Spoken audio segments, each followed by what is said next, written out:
and then any other information that I feel is relevant that wasn't filled out by the template. That might include address. But at this point, I'm going to go ahead and say I've added my record, close it down, and then go down to my task recorder. Bring it back up on the screen and tell it to stop. I'm going to tell it to save the task, give it a name,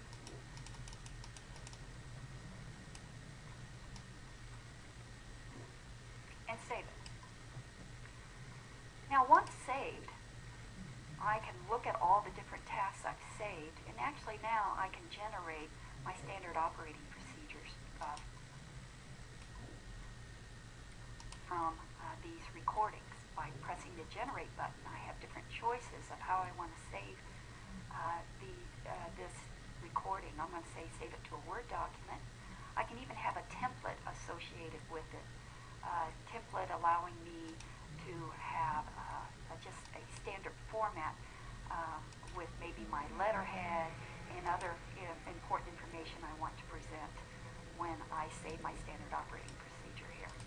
So it generates the document, and if we look at the bottom of the screen, we now have a Word document generated using my template. And let's take a look at that. So it's given it a title. Notice it says who it's recorded by, the date.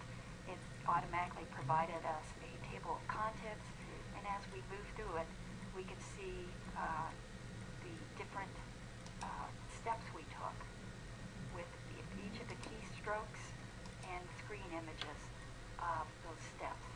So we can see how easy it is within the system to generate standard operating procedures that we may want to use within our organization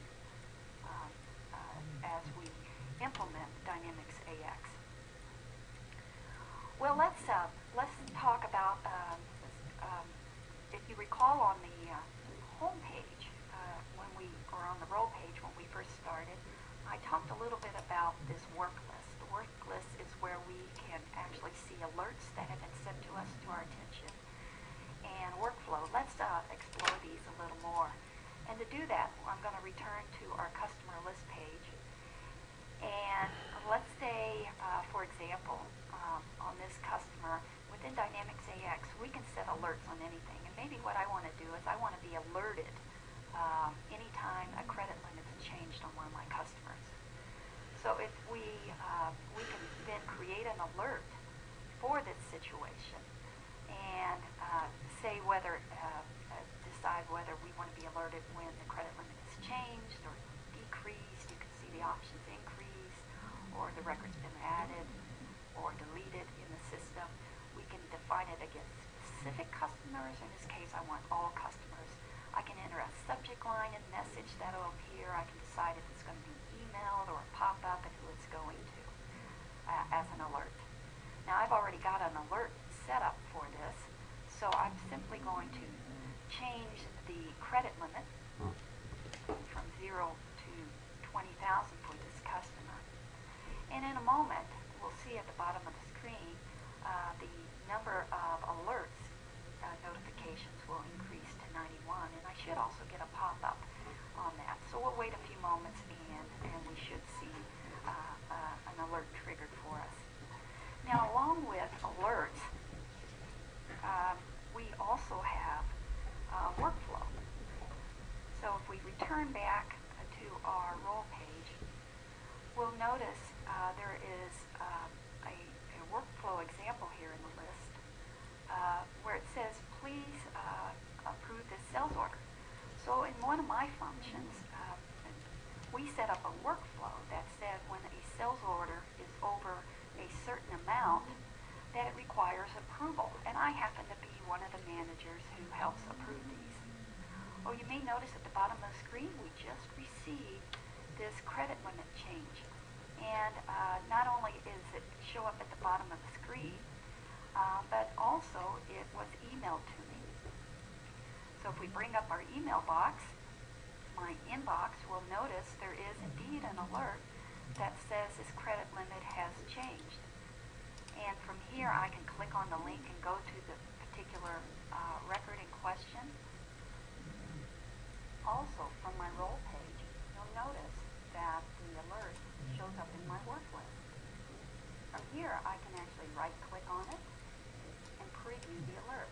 And as you see, it's showing me that for my customer forward slash, the credit limit did change from 0 to 20,000. Now, if I desire, from either the alert up here in the work list or from the notification,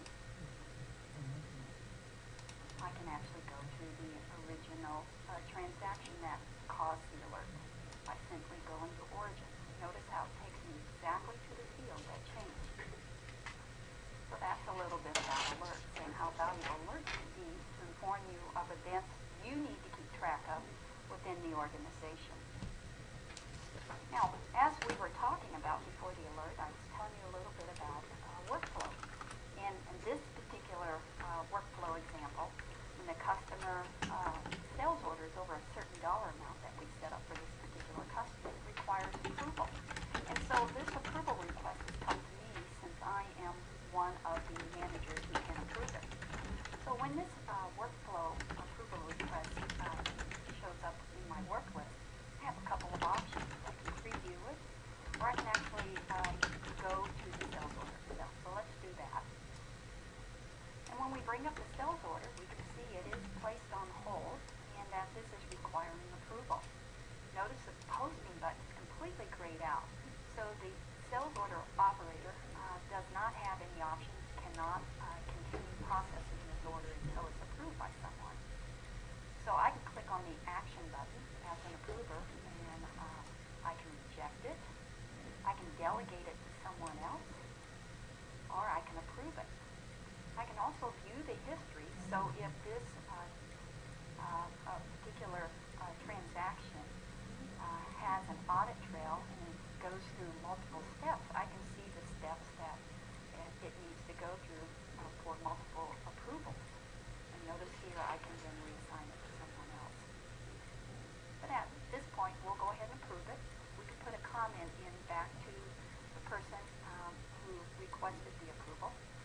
And by approving it, we'll see that in just a moment, the order does indeed go off hold. Now it's a standard open order. Now the posting buttons are active again. So that's a little bit about workflow. Now, besides